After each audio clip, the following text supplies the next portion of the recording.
Hello, hello, hello, hello, hello, hello, hello. Welcome to another live. And I've just jumped on basically because something popped in my mind that I thought I would cover and I thought I would discuss. So, just the other day, I think it was yesterday, I popped something on TikTok, just a short video, and it'll probably go on this channel at some point in the near future, maybe. And it was about panic attacks. It was about ways of being able to deal with panic attacks and how you can kind of like re-regulate your system with some various techniques that I shared in the video. And a lot of people found it very, very informative and found the information useful. And a lot of people, letting me know about how they were getting on and things that they'd experienced with panic attacks and the various techniques that they used as well, because everyone's a learner. Everyone learns new techniques and new ways of dealing with things. Obviously I practice a lot of different things, but this video today, although I've given this live a bit of an egoic title, really. I am a grandmaster of many healing modalities. I don't honestly believe I am a grandmaster at all. So please don't feel triggered by that. Although some people probably will just see the title and just maybe comment and not even watch the video and not listen to anything that I've got to say because they'll just be so triggered by it. But that's why I wanted to make this video to talk about it today, because somebody commented on that video that I just mentioned over on TikTok, and they were talking about panic attacks and how they are basically entity attacks from extraterrestrials, from ETs, from entities that have basically seen an opening in your energy field and are harvesting your energy. And she'd been doing this work for many years and classed herself as a supreme, not a grandmaster, a supreme healer of light or sisterhood of light or something along those lines. And for me, I just thought, who has the audacity to call themselves a supreme or anything, or who has the audacity to call themselves a grandmaster? And I see this a lot in Reiki circles, where a lot of people will talk on various Facebook groups and they will tell people that they are a grandmaster, a Reiki grandmaster. And you get a lot of people in the group that will say, well, what's a Reiki grandmaster? And then a lot of people will say, well, there isn't such a thing, it's just ego.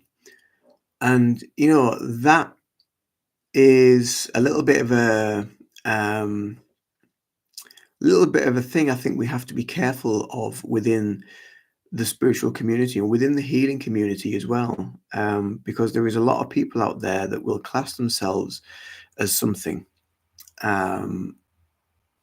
higher than anything or anyone else. It's a bit like the different forms of Reiki. There's a lot of people that say, well, this form of Reiki is more powerful than this, and this form of Reiki is more powerful than this, but at the end of the day, it's all the same thing. It's all the same spiritual energy that we're working with.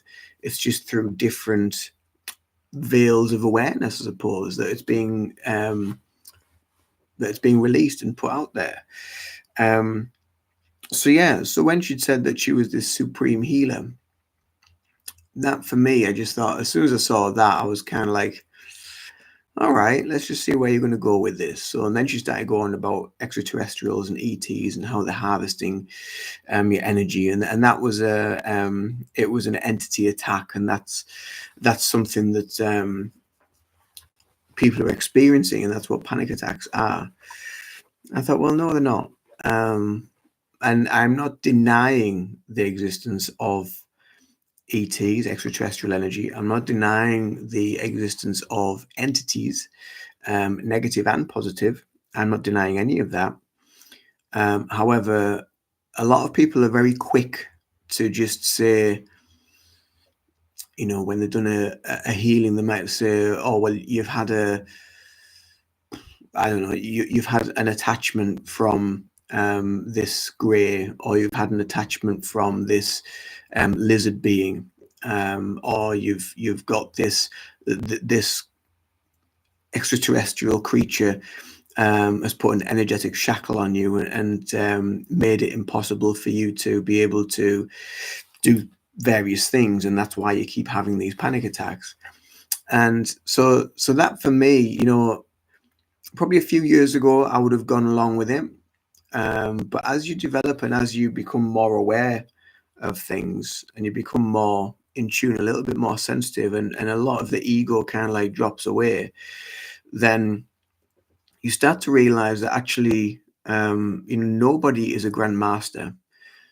Nobody is this supreme, all-knowing healer.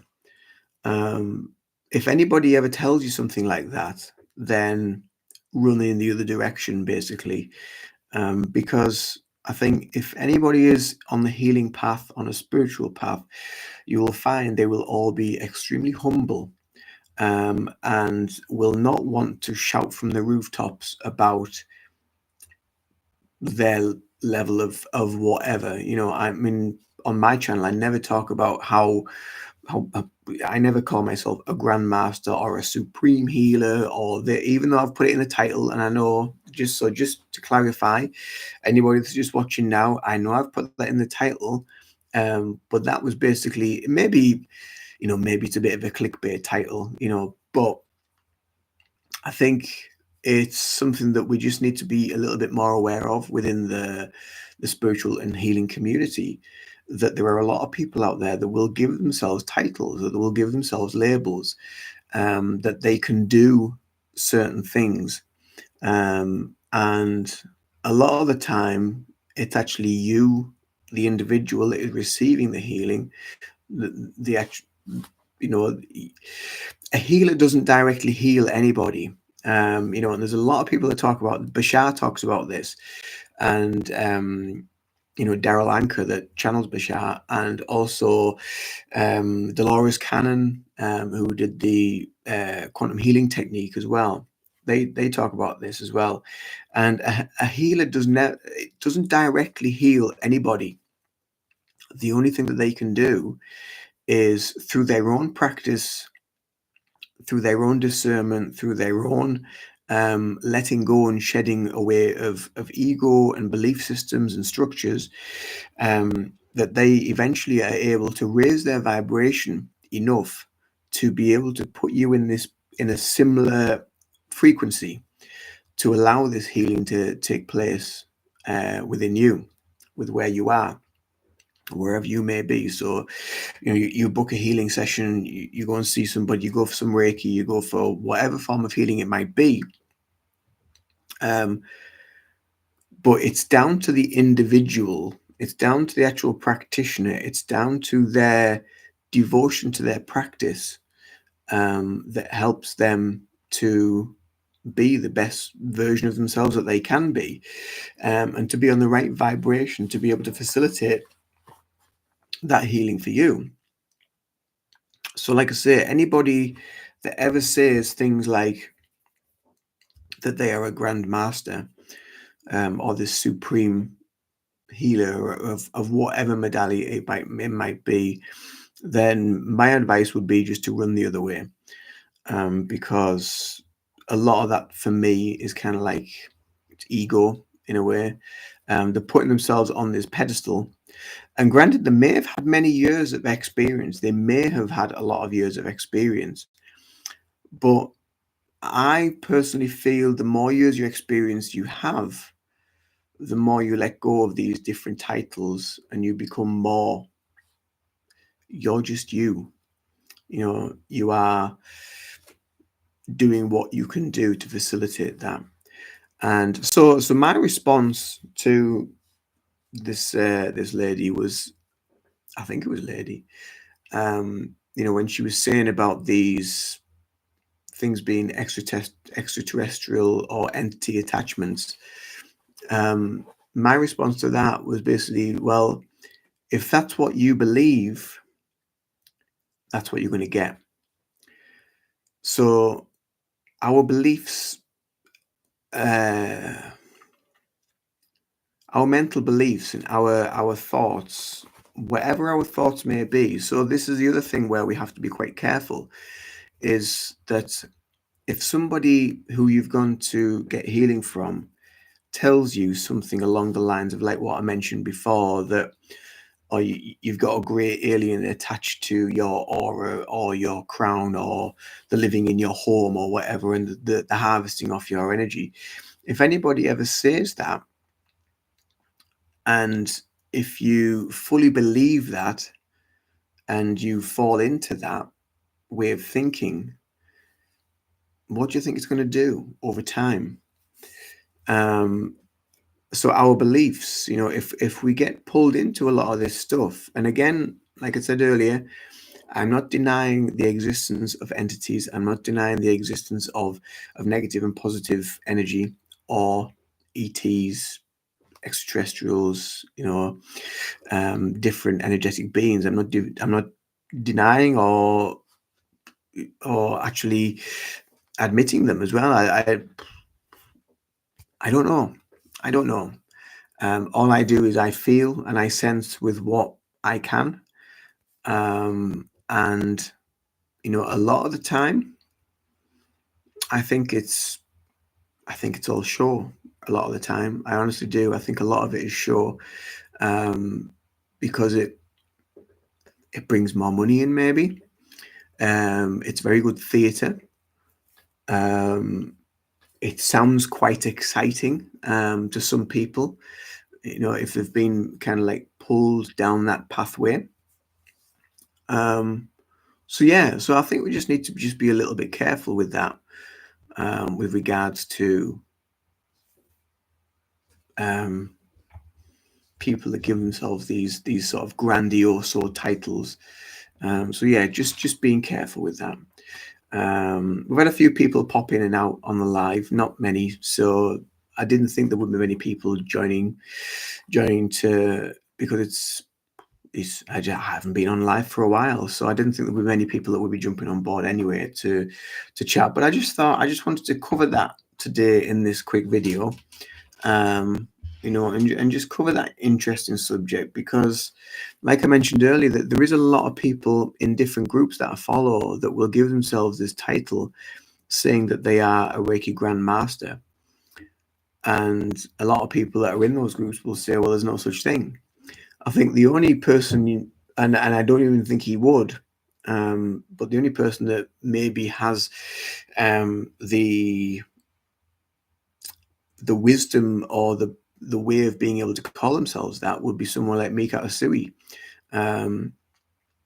because he's the one that did all the work. He's the one that did all the, and rediscovered the energy. But I don't for an instant believe that he would have that level of ego. I would believe he would be very humble, and not really giving that sort of title. There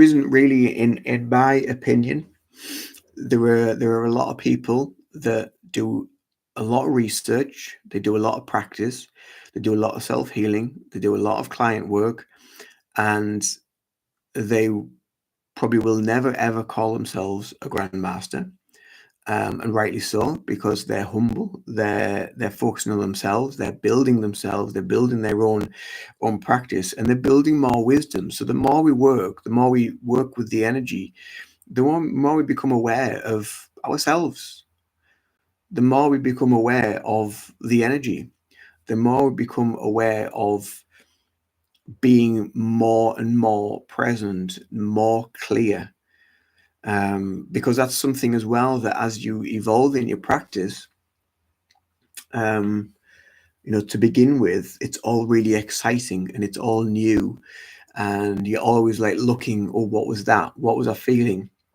What was I seeing? Why was I seeing that? And you're constantly looking for all these signs and symbols that something's taking place, something mysterious that you can't really put your finger on.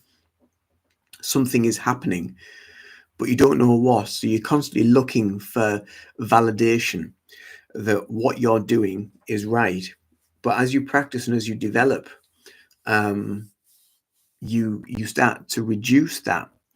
So it's a little bit like, when we go into meditation. If we're in a meditation, and if we're sat there trying to meditate, and all of a sudden this thought pops in, you're like, oh, what's that? So straight away you're directed to the thought, and then another thought pops in, and you go to that one. So then you've got this thought over here, and you've got this thought over here, and you're being taken totally out of the healing moment that you need to be in. So as you practice and as you develop, you become more clear. It's a little bit like, if I don't know if you will remember, but back in the 80s, there used to be this window cleaning product called Windoline. And people used to use it on the windows to kind of like cover up the windows so you couldn't see in when they were going to decorate the room. And it's a little bit like that. It's a little bit like becoming more clear with your practice. You're becoming more transparent, translucent. So you're not being distracted by this, that, and the other, and you're more focused on the present moment within your healing practice. And that's where we go. That's what's happening. That's how we develop. That's how we become more in tune with this wonderful energy that we're trying to work with. So yeah, so if anyone kind of like labels themselves as that, then like I say, just you can either go with it, they might be very, very good at what they do, but it's always a little bit of a red flag for me when people start using titles like Grandmaster, Supreme Healer, highest ever vibrational healing. It's always a little bit of a red flag for me, that. So yeah, so I think we just need to be careful with that and just be a little bit more discerning with who we're choosing, the direction we're taking, and just listen a little bit more to your intuition, and especially if you get to know them a little bit more. And that's something else that I often say, when people want to learn Reiki, I say to I say to all of them that want to learn Reiki with me, I always say, look, come for a few sessions of Reiki first before you learn. And then they always say, well, why? Why should I need to do that? Well, you don't know anything about me. You don't know my energy. You don't know if what I'm going to say is going to resonate with you. I may not resonate with you. So when you're teaching and when you're learning and when you're having healing, then usually people are attracted to the right people anyway. But it's nice, I think, to just bridge that connection with a new practitioner, to have 1 or 2 sessions with them, to just see what they're about, and see if what they say, what they do, their practice, see if it resonates with you. Because as well, within Reiki circles, there's a lot of people that practice Reiki, but they all practice it in very, very different ways. I made a video not so long ago where it was more about hands-on and hands-off, and which is the most effective. And what I found from practice and over the years and through speaking to different practitioners, that they often feel quite ungrounded when they have the hands-off approach. But when they have the hands-on, they're creating that grounding energy between themselves. So they should be, as a practitioner, they should be fully grounded. They should be like really recentered and present. And then they can really facilitate the healing for the person that's receiving it then. And that way, they get the benefit of being fully in that energy with you. So it's this symbiotic relationship of two people's energies coming together, merging, and feeling the benefit of that in that moment, in that space and time. that the healing is taking place. So yeah, it's a little bit of a, I think it's a little bit of a taboo subject, this one. And I think it might ruffle a few feathers. I don't know. I don't think it should really, because I think we all need to be humble, and I think a lot of us just need to drop the ego a little bit. And we are who we are. I mean, I know a lot of people that have been practicing for, especially with Reiki, that have been practicing for 30, 40 years, and they would never, ever class themselves as a grandmaster or a supreme healer or whatever. There might be a Reiki master teacher, but that's because they've been developing themselves and working with themselves and working in the energy for that long. So yeah, so just be careful.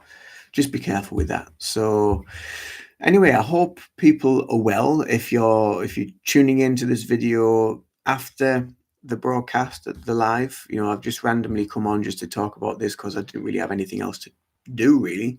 So I thought, well, I'll just jump on and do a quick live and see if anybody pops on, and nobody really has. And nobody's asked any questions, nobody's put anything in the comments chat box, so that's fine. It's just, it is what it is. So yeah, so I'm going to jump off shortly, I think. And yeah, so I just wanted to cover this subject. Also, let me know what you think about this subject. Oh, hi Sonia. Let me know what you think about the subject as well, because I think it's really, really important to create some dialogue between people. Does this title and what I've said, does it trigger you? Or are you in agreement with me as well? Do you think that, there is no such thing as a grandmaster healer or a supreme healer, like I mentioned earlier? Yeah, so it's just one of them things. I'm doing all right, thank you. Yeah, I'm doing very well, thank you. I'm a little bit tired. I did three Reiki sessions today, back to back, at a client's home, and it's been a long time since I've done 3 in a row. And I was all right. I mean, I felt quite empowered and quite alive after the 3 sessions. Initially, when I first went there, I felt quite tired, and I thought, oh God, I'm going to have to try and get through this, But I knew eventually that I would start receiving some of the healing. Hi, Sompas. Thank you very much. You're welcome. And yeah, so I received a little bit of the Reiki as I was going through the sessions, and by the end of the 3rd one, I felt like I was like a little bit wired. So I really benefited from it, but also the clients, they really, really benefited from it, and they all relaxed. Got some really, really good connections with the energy, and they felt it, and they got what they needed afterwards. They gave me validation, let me know what they were going through at the time had kind of shifted. So that was good. So that was really, really good. So if you've just joined, I've given this live video a little bit of a taboo name, and it may be a little bit clickbaity for people. But obviously I've called it, I'm a Grandmaster Reiki healer or whatever. I don't class myself as that, and I'm sure Sonia will know that. I don't, like, I'm not that egoic. But what I was talking about was a video that I put on TikTok about me yesterday, where I was just feeling a little bit out of sorts, and I was on the verge of having like this panic attack, and I could feel it starting to emanate. And I managed to get into my toolbox of kits to be able to like calm it down. And so in this video on TikTok, I was just explaining ways and methods and means of being able to reduce that feeling of anxiety attack or panic attack. And then someone commented saying that they were like the supreme healer of light. They've actually deleted the comment now. so that's irony for you. But yeah, when they said that, I was a little bit like, all right, where are we going to go with this? The supreme healer, what they're going to tell me. And basically, they were telling me that the reason why I was experiencing that was because extraterrestrial energy was harvesting on me, because there was fear in my aura that they were attracted to, and I'd opened myself up to that energy. Right. Okay, then. So, as I mentioned earlier, years ago, I would have probably gone along with that and thought, oh, okay, let's just see, see if this resonates and what have you. These days, not so much. I'm well aware that there is negative entities. I'm well aware that there is such thing as ET, extraterrestrial energy, um, but I don't ever think that that would be what a panic attack is. 9 times out of 10, a panic attack is basically caused by the person's own mind because they don't want to be in the present moment, because they're fearful of being in the present moment, and they want to be somewhere else. They want to be next week, or they want to be last week to rectify things and what have you. So a lot of so basically my response was, so if that's what they believe, then that is what you're going to create. So your belief structures and your belief systems have great meaning in this line of work. So if you have a belief that you're constantly under attack when you do Reiki, then that's what you're going to get. You will be under constant attack when you're doing Reiki, because that's what you're thinking. So you've got that, or you've already got that vibrational element within you that is creating that vibrational frequency. So as we know within the Reiki principles, just for today, I'm going to let go of worry. So we let go of worry, we let go of anger, we let go of all those low vibrational feelings and emotions. So that helps to raise our vibration into a more positive way of being. So our thoughts, our mind, everything that is going on in the mind is what we're creating. And so this is why I was saying earlier on as well, for those people that have just tuned in, is I think we really need to be quite careful with some people that will, how do I word it? They will say certain things like that, like what I've just mentioned, to create that little bit of fear, I think, and that little bit of fear, that's what opens you up to something else. So yeah, so we just need to be a little bit careful of that. There's quite a few people that I do talk to, and they often say that they've had healing off such and such a person, and they'd said that this great alien was harvesting on their energy, or was living in their home, or whatever, all this sort of stuff. And I'm thinking, well, how is that beneficial to you? How is that beneficial to your own healing journey, knowing that? Because depending on the person's state of mind, that would create a lot of fear. That would create a lot of unharmony, which in the end is going to create dis-ease, because you're not at ease with yourself, because there's something going on. There's something mentally and emotionally being created. So if you have this constant belief that something is attached or attacking or whatever, if someone's given you that, how is it benefiting you? How is it helping you to heal? So if that was me, not that I would ever say anything like that, but if that was me, I would probably tell them more to just work on your grounding energy, work on just harmonizing your energy, harmonizing your mind and body, creating a more grounded energy within yourself.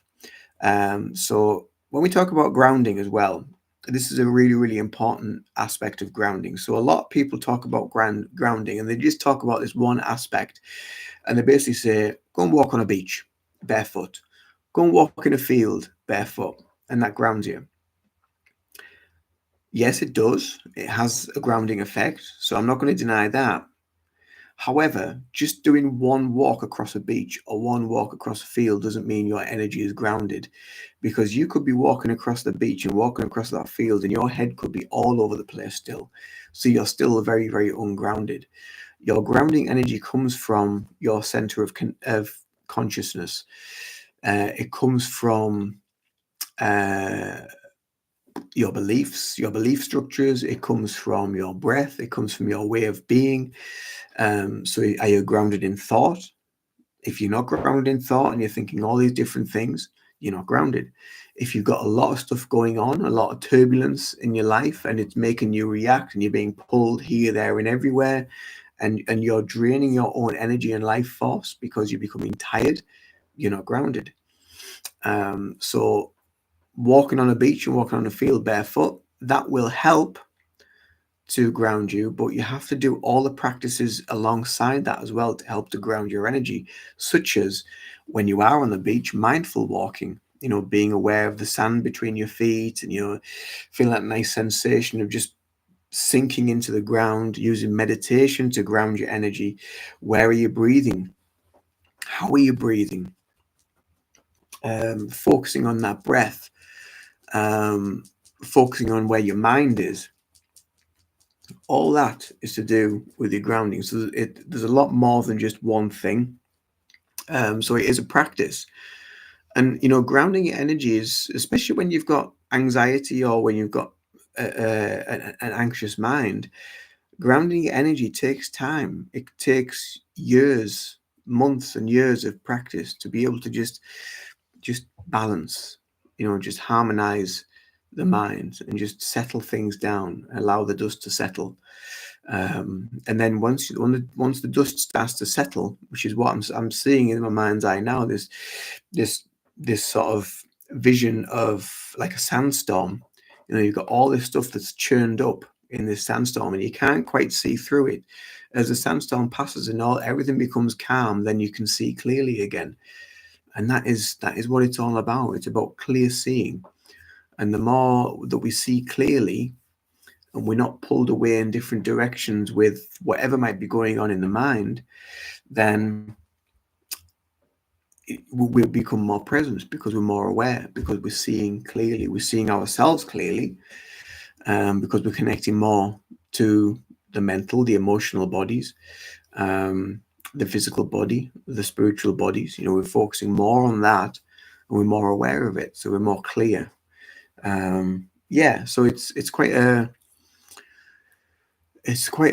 big thing, grounding, and it's something that I tell probably 95% of clients that I work with, whether in person or online, is work on your grounding, because it's the most important thing.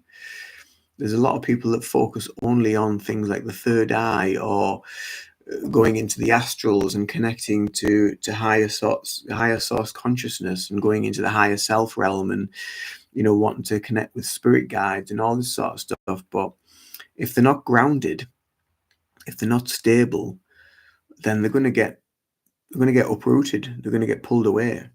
So your grounding is key to everything. It really, really is.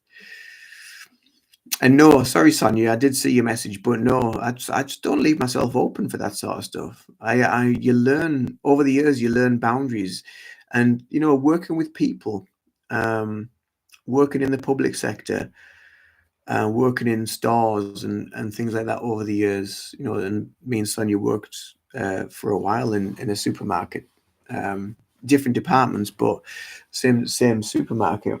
But over the years, you become more aware of people's energies, and you become more aware that you have to put boundaries up. And the other thing about employers as well and work, and I've talked about this a lot lately, is that a lot of employers and a lot of businesses and corporations, the way that they work now is they just expect you to be there on their beck and call.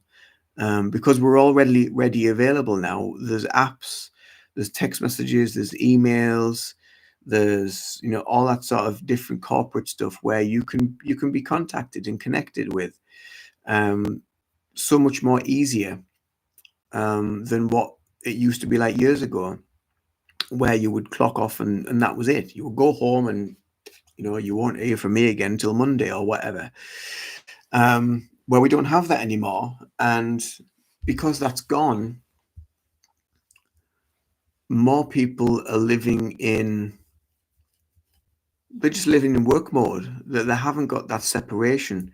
And that's why something recently I'm just trying to work towards is doing sort of corporate wellness and workplace wellness, because I think it's vital. I really do think it's vital. You know, being in different workplaces where it's been stressful places and stressful circumstances, and you're not appreciated as a number, and it's just expected a lot of the time. So yeah, I think it's really, really important. I think it's something that we need more of. And I was just having this conversation today with somebody actually, where, you know, a lot of businesses, they will put posters up about mental health, and mental wellness, and tips and tools and techniques you can use. And they'll say, well, here's the phone. If you feel like you're struggling with your mental health, here's a phone number to go and ring. You know, and that's their, they've ticked the box. That's their work done. You know, as a business, they don't need to do any more, because all the information's there. You can phone that number if you're struggling, and that is it. And I think that's really the wrong way of going about it. It's a very, very cold, lack of empathy for people in that way, because there's just no connection. And, you know, even a lot of like HR departments and personnel departments, you know, they tend to be run on shoestrings these days, and run on minimal staff. So they can't really give that level of support. So I think there needs to be something around to be able to go in, to be able to, and actually I think it's next week. I'm actually going to a place in County Durham, that have asked me to go and hold like a wellness event, for an hour, at their place of work, and they were quite interested in learning various techniques and meditation. So that's what I'll be doing next week at some point, which will be quite exciting. I'm quite looking forward to it. So it'll be a great springboard for me to use moving forward with developing this other side of the business for more corporate workplace wellness. So yeah, so I'm quite excited about that. But again, I'm not a grandmaster.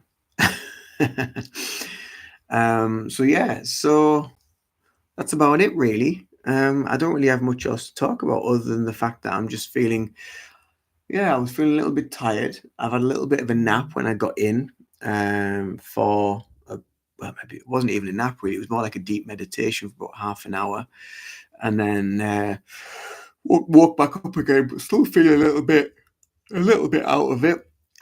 So it'll be an early night for me. So I just thought I'd pop on and just talk about that today a little bit, about the whole Grandmaster thing. When you hear that name, if somebody gives themselves that title, then my advice personally is run in the other direction and look for somebody else. Yeah, because it's a bit egoic and it's a bit OTT for my eyes. So, but let me know what you think. Comment below, if you can, on this video in the future, if you haven't seen it now. And yeah, so until next time, much love. I'll see you in another video soon. I've got one coming out. I usually have videos coming out Mondays and Fridays. I've got them scheduled up until about the end of August now. So I've got a video out pretty much every week until the end of August. The channel is slowly growing, very, very slowly. So do feel free to share any of my content about to other people that might be that might find it beneficial and useful for their own practice, and for their own development. And I also have a membership which you can join if you want early access to the videos for a very, very low cost, but it helps to support the channel.